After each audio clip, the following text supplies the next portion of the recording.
Hey everybody, what's going on? In this video, I'm going to ask AI or ChatGPT, what are the 5 ways that AI can help humanity? Let's get right into it. So, what are the 5 ways AI can help humanity?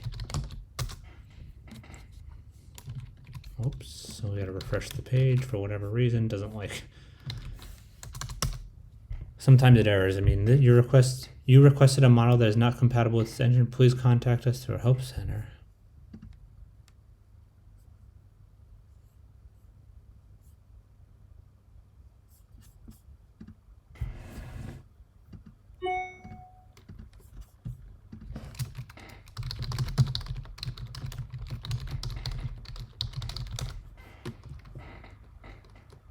What does that mean?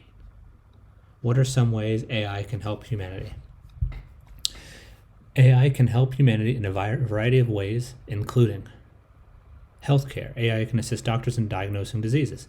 Agriculture. AI can be used to optimize crop yields, predict weather patterns, manage crop pests and disease. Transportation. AI can be used to improve traffic flow, reduce accidents, and optimize delivery routes. Energy can optimize consumption. Education. AI can be used to personalize learning and provide students with a tailored feedback. Finance. Interesting. Environment. Robotics. Social good. Manufacturing. So there you have it, folks. Those are the 10 ways AI thinks it can help us. If you get anything out of this video, hit the subscribe button, and thanks for watching. Bye.